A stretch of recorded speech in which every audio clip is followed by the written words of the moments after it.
और कोहबर घर की सजावट। कोहबर यानी कि सुहाग कक्ष की सजावट। तो कोहबर घर की भी दो तरीक़ा से बांटा गया। हेलो फ्रेंड्स, क्या हाल चाल? सब मज़े में? उम्मीद है कि आप लोगों की अच्छी तैयारी चल रही होगी।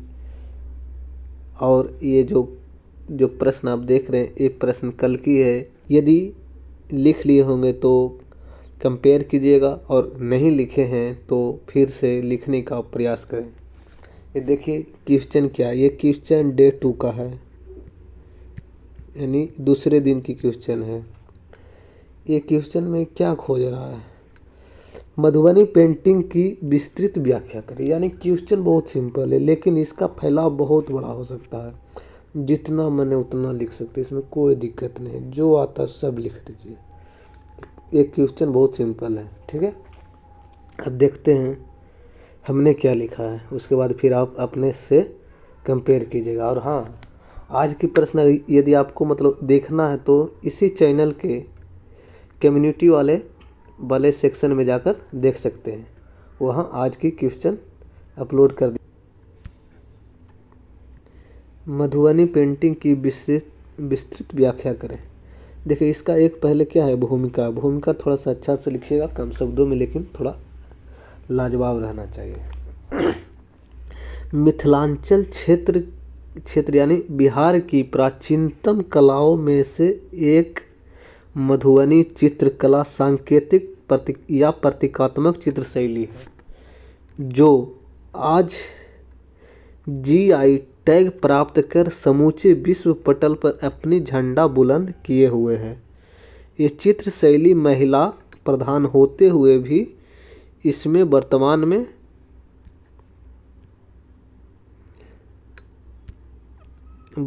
में पुरुषों की भागीदारी भी देखी जा सकती है, ठीक है।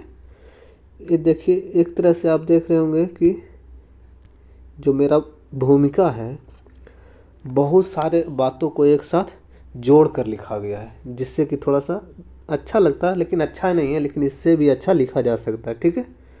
आगे देखते हैं मेन बॉडी में क्या लिखे हैं। मधुबनी चित्रकला की जड़ें तो बहुत पुरानी हैं, लेकिन इसकी ख्याति अंतर्राष्ट्रीय स्तर पर आधुनिक समय में देखी गई है। इस शैली के चित्र बनाने के लिए अंगुली का या बांस की कूंची और प्राकृतिक रंगों का ही प्रयोग किया जाता है। रंगों के लिए वनस्पति का प्रयोग किया जाता है। जैसे नारंगी रंग बनाना तो कुसुम का फूल का प्रयोग कर लेते हैं, नीला बनाना है तो फिर पलाश का फूल, और पीला के लिए हल्दी या फिर गेंदा के फूल आदि का प्रयोग करते हैं, ठीक है। देखते हैं नेक्स्ट पेज। इन रंगों का भी सांकेतिक महत्व होता था। जैसे नीला रंग आकाश को दिखाता है, लाल रंग आग को दिखाता है, और काला रंग वायु आदि को दिखाता है, ठीक है। मधुबनी पेंटिंग की पृष्ठभूमि के लिए जिन पशु पक्षियों एवं पेड़ पौधों का प्रयोग किया जाता है, उनका भी एक अलग सांकेतिक महत्व है। जैसे केला का दिखाया तो क्या मांसलता को दिखाता है, और तोता क्या दिखाता, काम वाहक को दिखाता है।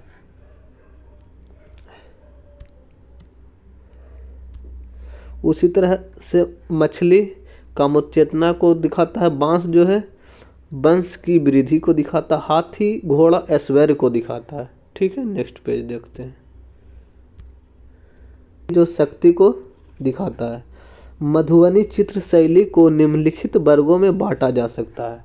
मधुबनी चित्र शैली के भी विभिन्न वर्गों में बांटा गया है, जैसे कि भित्ति चित्र है, उसके बाद अरिपन चित्र। अरिपन यानी क्या चीज़? रंगोली चित्र। पहले देखते हैं भित्ति चित्र को भी दो वर्गों में बांटा गया है। एक गोसनी घर का सजावट और कोहबर घर की सजावट। कोहबर यानी कि सुहाग कक्ष की सजावट। तो कोहबर घर की भी दो तरीक़ा से बांटा गया। एक मतलब घर के बाहर वाला दीवार, एक घर के अंदर वाली सजावट, ठीक है। Next page. गोसनी यानी क्या चीज़? मतलब देवी देवताओं यानी धार्मिक महत्व के चित्र होते थे, जैसे दुर्गा की, शिव पार्वती की, सीता राम सीता आदि की, ठीक है। कोहबर घर की सजावट के लिए इसमें कामुक प्रवृत्ति के चित्रों का प्रयोग किया जाता है। घर के बाहर में रति, यक्षिणियों, कामदेव आदि का चित्र बनाया जाता है और घर के अंदर पुरुष नारी के अंगों का चित्रण किया जाता है। ठीक है, नेक्स्ट है अरिपन चित्र। अरिपन चित्र यानी क्या चीज़? रंगोली। रंगोली, रंगोली मतलब कहाँ होगा? घर के चौखट पे या फिर आंगन में बनाया जाएगा। अरिपन चित्र को चौखट के सामने या आंगन में जमीन पर बनाया जाता है। इसमें ज्यामितीय आकृतियों एवं वनस्पतियों के रूप में बनाया जाता है जो निम्नलिखित है। इसको 5 विभिन्न वर्गों में बांटा जा सकता है।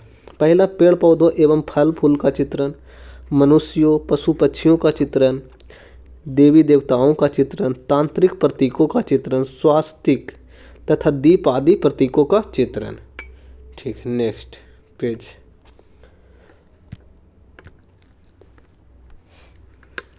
आज इन शैली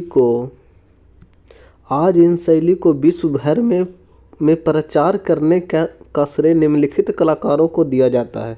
देखिए, प्रमुख कलाकारों में आ जाएंगे जगदम्बा देवी, सिया देवी, भगवती देवी, गंगा देवी आदि प्रमुख है। शशिकला देवी के चित्रों की प्रदर्शनी तो जापान में भी की जा चुकी है। ठीक है, इस शैली की प्रसिद्धि इतनी हो चुकी है कि इसकी केंद्र मधुबनी, भवानीपुर, लहेरियासराय आदि के अलावा अंतर्राष्ट्रीय स्तर पर जैसे लंदन में, तोमाची सिटी जापान में भी इसका केंद्र बन गया है। ठीक है, इतनी इसकी प्रसिद्धि हो गई विश्व स्तर पर। मिथिला पेंटिंग भित्ति चित्र से कागज, कैनवास तक की सफ़र तय कर चुकी है और अब दौर आ गया है कि डिजिटल होने के लिए लोगों तक पहुंच आसानी से होने पर लोगों की आसानी से पहुंच बढ़ जाएगी और इसे व्यवसायिक रूप दिया जा सकेगा, जिससे कलाकारों की समृद्धि में भी वृद्धि होगी। इसका दूरगामी प्रभाव महिलाओं की सशक्तिकरण के रूप में भी देखा जा सकता है, क्योंकि यह जो चित्र शैली क्या है, महिला प्रधान है। जैसे ही मतलब समृद्धि बढ़ेगी तो मतलब महिला की बढ़ेगी, यानी कि महिलाओं का सशक्तिकरण एक तरह से देखा जाएगा, क्योंकि ये आर्थिक रूप से समृद्ध बनाएगी इसकी व्यवसाय प्रकृति। ठीक है, नेक्स्ट। ये तो हो गया मेरे द्वारा लिखा गया।